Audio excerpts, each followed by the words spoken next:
দুনিয়াতে থাকতে যদি সন্তানকে সম্পদ দিতে চান, তাহলে সব সম্পদ সব সন্তানকে সমানভাবে সম্পদ দেওয়া, এটা হলো সন্তানের অধিকার। আপনি মারা যাওয়ার পর মিরাসের মাসালা আসবে, জীবদ্দশায় মিরাসের মাসালা আসে না। আপনি মারা যাবেন, তারপর মিরাসের মাসালা। আপনি জীবিত থাকতে যদি সম্পদ দিতে চান, তাহলে সব সন্তানকে সমানভাবে সম্পদ দেওয়া। যদি কম বেশি দিতে চান, ফতুয়া বিভাগ থেকে ফতুয়া নিবেন, কেন আপনি একজনকে বেশি দিবেন আর কেন কম দিবেন। ওলামায়ে কেরাম শুনলে, শোনার পর ওনারা যদি দেখে হ্যাঁ এই কারণে একজনকে কম একজনকে বেশি দেওয়া যাবে, ওনারা যদি ফতুয়া বিভাগ থেকে ফতুয়া দিয়ে দেয়, তাহলে আপনি দিবেন, অন্যথায় সমানভাবে সম্পদ দেওয়া। মুসলিম শরীফের 1623 নম্বর হাদিসের বর্ণনা। নবীজির একজন সাহাবী নাম নুমান, আব্বার নাম বশির, মানে সাহাবীর নাম নুমান, সাহাবীর আব্বাও সাহাবী, ওনার নাম হলো বশির রাদিয়াল্লাহু তাআলা। তো এই বশির রাদিয়াল্লাহু তাআলা নুমান রাদিয়াল্লাহু তাআলা ঘুরে নিয়ে গেছে নবীজির কাছে।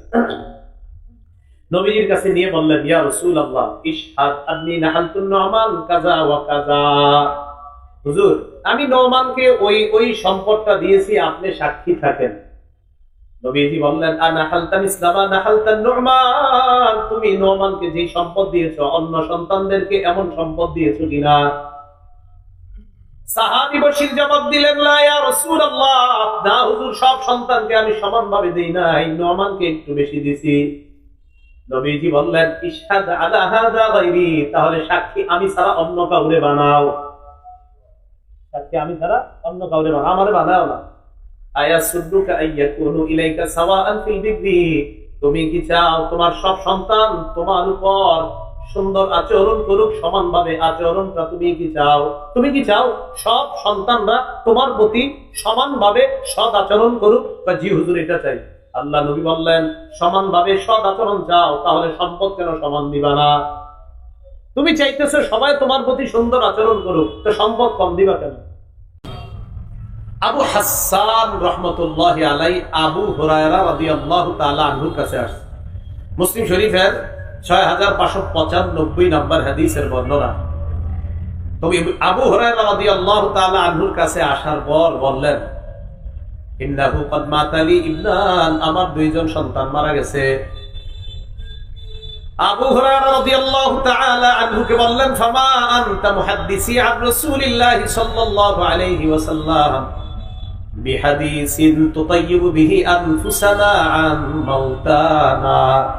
আবু হুরায়রাকে বললেন, এমন একটা হাদিস আল্লাহর নবীর থেকে আমাদেরকে শোনায়া দেন, যে হাদিসের মাধ্যমে আমরা নিজেদেরকে সান্ত্বনা দিতে পারি। আবু হুরায়রা বললেন, হ্যাঁ, এমন হাদিস আছে, যে হাদিস শোনানোর পর তুমি সান্ত্বনা পাইবা। আমার দুইজন সন্তান মারা গেছে, এমন একটা হাদিস শোনান, যে হাদিস শোনার পর আমি সান্ত্বনা গ্রহণ করতে পারি, এমন একটা হাদিস আপনার কাছে জানতে চাই, আসেনি এমন কোন হাদিস? আবু হুরায়রা রাদিয়াল্লাহু তাআলা আনহু বলেন, সিগারুহুম দাআমিসুল জান্নাহ, শৈশবে যাদের সন্তানগুলা মারা যায়, বাচ্চা অবস্থায় যাদের সন্তানগুলা মারা যায়, ওই সন্তানগুলা জান্নাতের প্রজাপতি হয়ে যায়, জান্নাতের প্রজাপতি। সিগারুহুম দাআমিসুল জান্নাহ, তাদের ছোট সন্তানগুলা জান্নাতের প্রজাপতি হয়ে যায়। আর কি করে? নবীজি বলেছেন, তাদের বাবা যখন মারা যায়, মা যখন মারা যায়, ওই সন্তান বাবা মার সাথে সাক্ষাৎ করার পর সন্তান বাবার কাপড় ধরে অথবা হাত ধরে,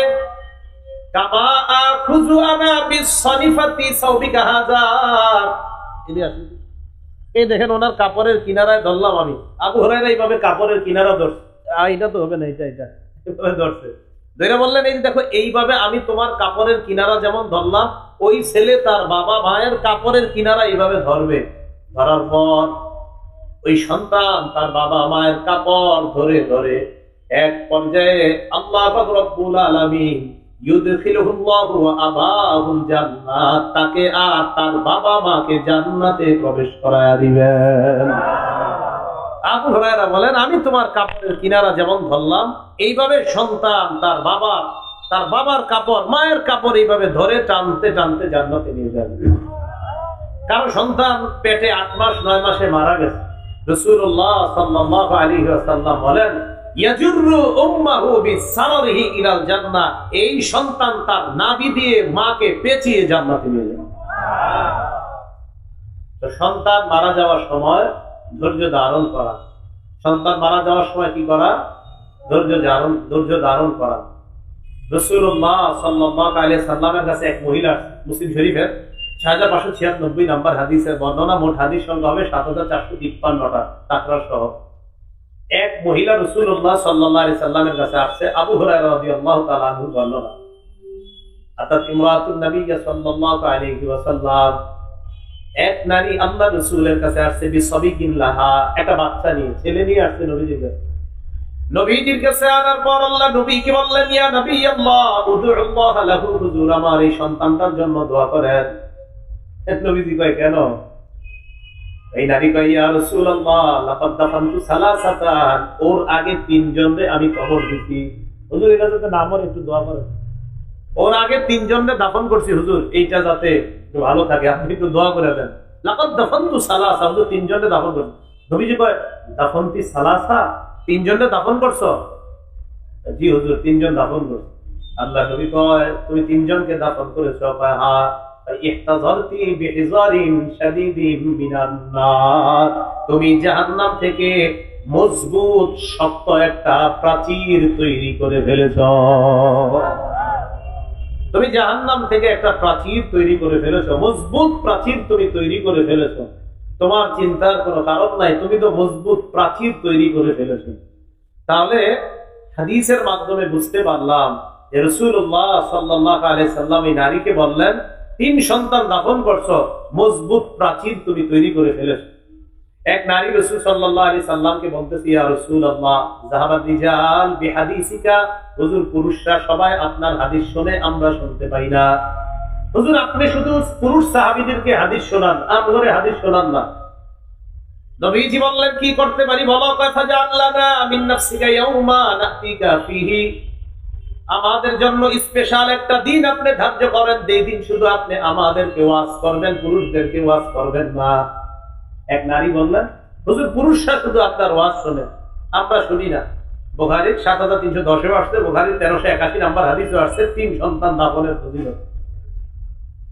রাসূলুল্লাহ সাল্লাল্লাহু আলাইহি সাল্লাম বললেন, ঠিক আছে, ইজতামি'না ফি ইয়াউমি কাযা ওয়া কাযা ফি মাকানিন কাযা ওয়া কাযা, অমুক দিন অমুক জায়গায় তোমরা একত্রিত হও।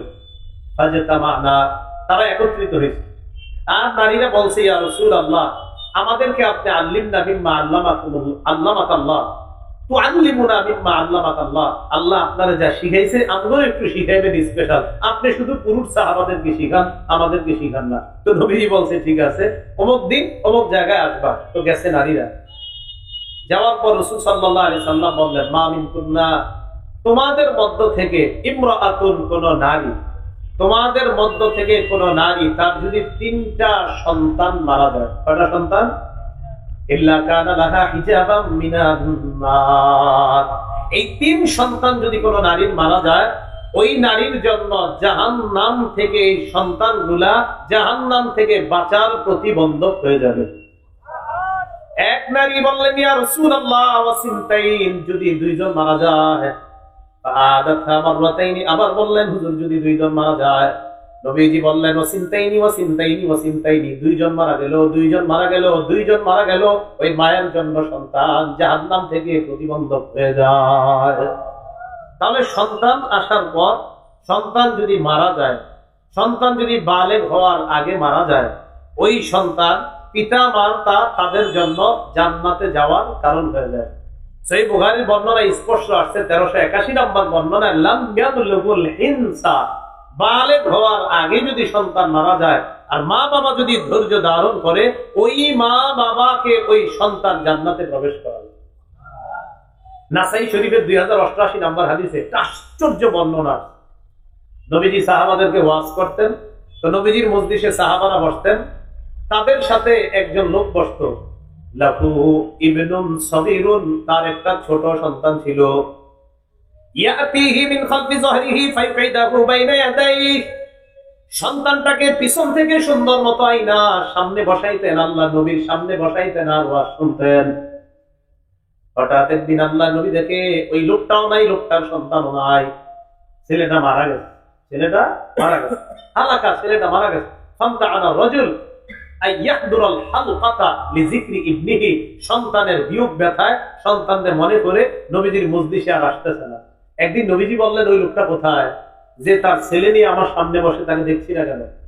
সাহাবারা বললেন, ইয়া রাসূলুল্লাহ, তার সন্তান মারা গেছে। নবীজি তার কাছে গেলেন, যাওয়ার পর আজ্জা আলাইহি, সন্তানের ব্যাপারে তাকে সান্ত্বনা দিলেন আর বললেন, তুমি কি চাও আনতামাত্তা বিহি উমরাকা, এই সন্তানের মাধ্যমে তোমার জীবনের উপভোগ তুমি করতে চাও, নাকি তুমি চাও আওলা তাতি গাদান ইলা বাবিন মিন আবওয়াবিল জান্নাহ, জান্নাতের কোন একটা দরজায় তুমি আসবা, আসার পর ইল্লা ওয়াজাদতাহু, সন্তানকে ওই দরজার মধ্যে পাইলা, ফায়াফতাহু লাক, আর দেখলা তোমার ওই সন্তান তোমার জন্য জান্নাতের দরজা খুলে দেয়। তুমি কোনটা চাও? সন্তানের মাধ্যমে দুনিয়াতে কামাই রোজগার করে তোমারে খাওয়াবে, এটাতে তুমি বেশি পছন্দ করো, নাকি তুমি জান্নাতের দরজায় গিয়ে তোমার ওই সন্তানটাকে পাইলা যাকে তুমি হারিয়ে ফেললা, আর দেখলা সে তোমার জন্য জান্নাতের দরজা খুলে রাখছে? ওই সাহাবী বললেন, হুজুর, আমার কাছে এটাই পছন্দ, যে আমি জান্নাতের দরজায় যাব আর দেখবো আমার ছেলেটা জান্নাতের দরজা খুলে আমাকে জান্নাতে প্রবেশ করে।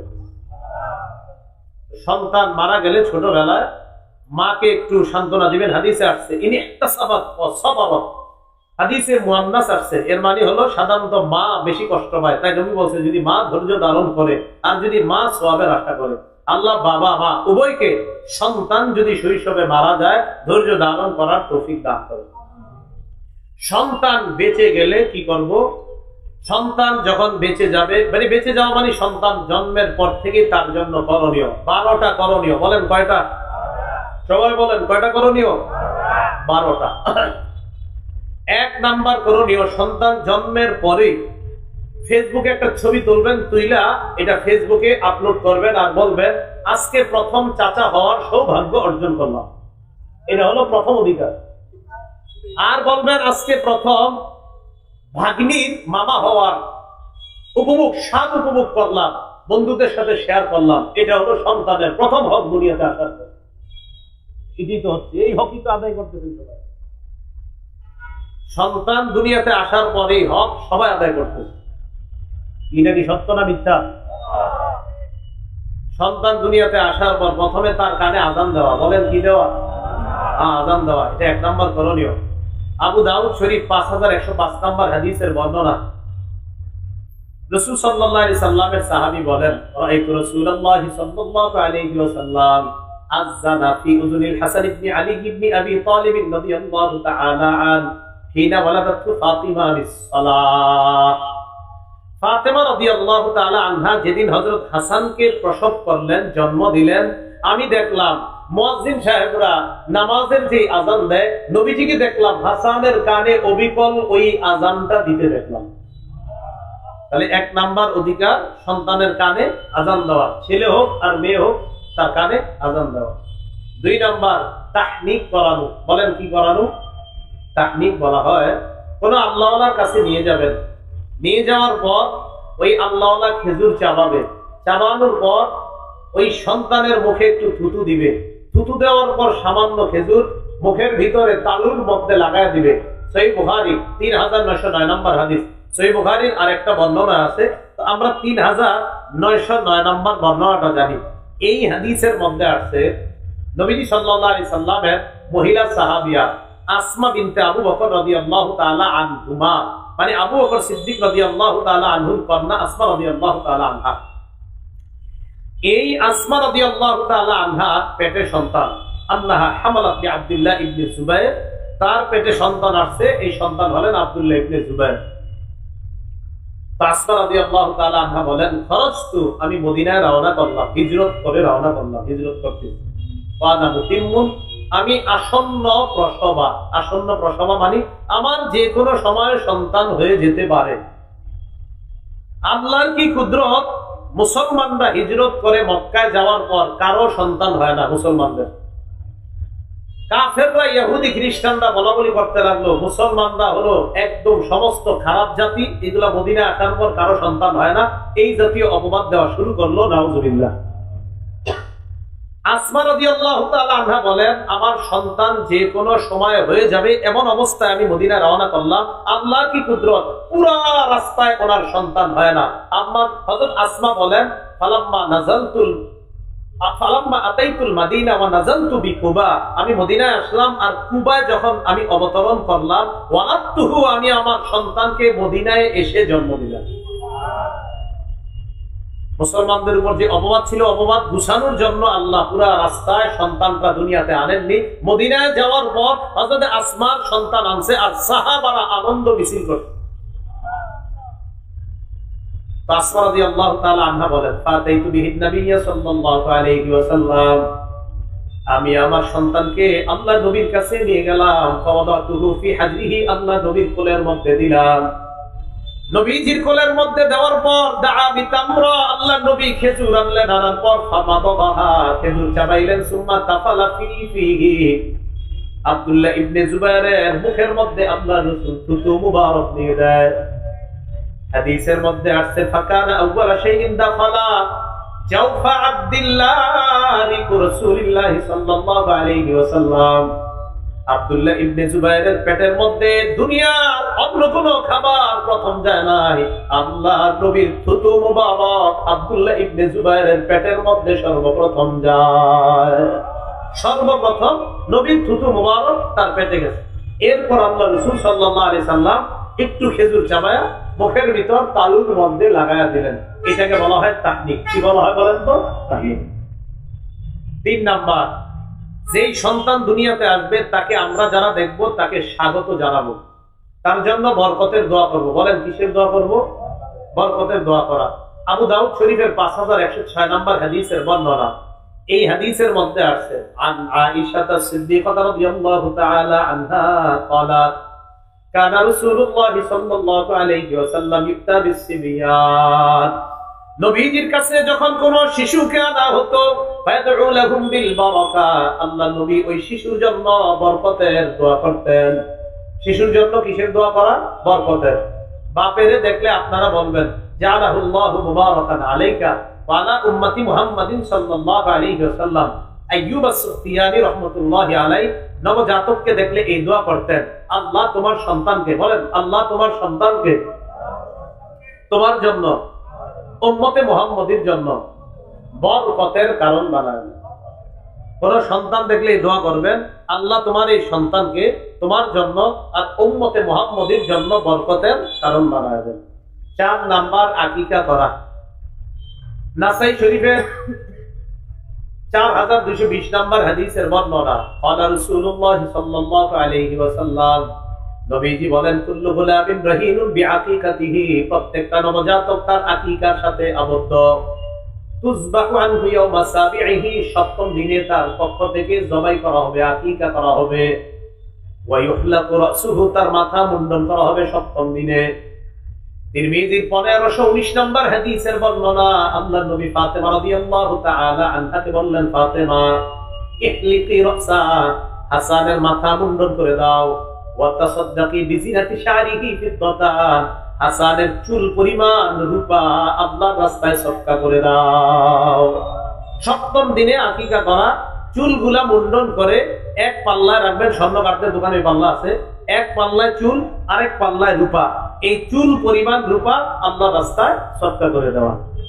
আকিকা যদি 7ম দিনে না পারেন, 14-21তম দিনে। আর জামিউস সগীর 5681 নম্বর বর্ণনা, এই জায়গায় আসছে তুযবাহু আনহু লিসাবআ, 7ম দিনে আকিকা করা, আও লি14 অথবা 14তম দিনে, আও লি21 অথবা 21তম দিনে আকিকা করা। আকিকা ছেলের জন্য একটা, 2টা, মেয়ের জন্য একটা। তিরমিজি শরীফের 1513 নম্বর হাদিসের বর্ণনা। এই হাদিসে রাসূল সাল্লাল্লাহু আলাইহি সাল্লাম বলেন, ছেলের পক্ষ থেকে 2টা পশু, মেয়ের পক্ষ থেকে একটা। কারো যদি সামর্থ্য কম থাকে, ছেলের পক্ষ থেকে একটা দিলেও আদায় হয়ে যাবে। তিরমিজি 1514 নম্বর হাদিসের বর্ণনা। এই হাদিসে আছে, আকা রাসূলুল্লাহ সাল্লাল্লাহু আলাইহি সাল্লাম আনিল হাসানি বিশার, নবীজি হযরত হাসানের পক্ষ থেকে একটা আকিকা দিয়েছেন। তাহলে একটা আকিকা দেওয়া ক্ষেত্র বিশেষ জায়েজ আছে, সমস্যা নাই, আদায় হয়ে যাবে। আকিকার গোশত সবাই খেতে পারবে। মা বাবা দাদা দাদি নানা নানি 14 গোষ্ঠী সবাই খেতে পারবে, গরিবরাও দিতে পারবেন, নিজেরাও আকিকার গোশত খেতে পারবেন। 5 নাম্বার সন্তানের অধিকার, সুন্দর নাম রাখা। কি রাখা? বিভিন্ন মাহফিলে যাই, যাওয়ার পর পোস্টারে মাঝে মাঝে এমন এমন নাম পাওয়া যায়, উদ্ভট পরিস্থিতির মধ্যে পড়ে যায়। ওই নাম এত ভয়ঙ্কর নাম, আল্লাহ ভালো জানে যে এই নাম কোত্থেকে নাজিল হয়েছে। মাঝে মাঝে কিছু কিছু জায়গায় এমন এমন নাম পাওয়া যায়। সুন্দর নাম রাখা এটা সন্তানের অধিকার।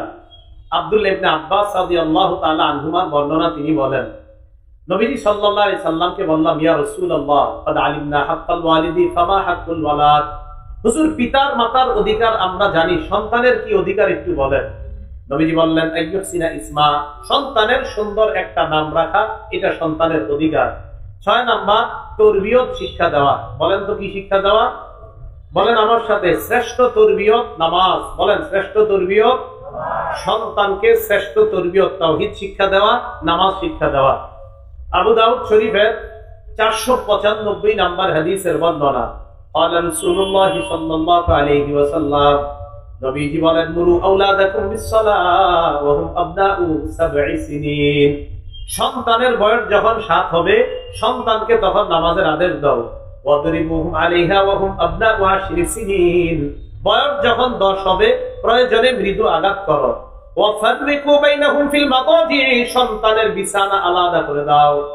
আবু দাউদের 4018 নাম্বার হাদিসে আসছে, লা ইউজির রাজুলু ইলা রাজুলি ফি সাওমিন ওয়াহিদ, এক কাঁথা এক কম্বল এক লেপের নিচে 2 পুরুষ ঘুমাবে না।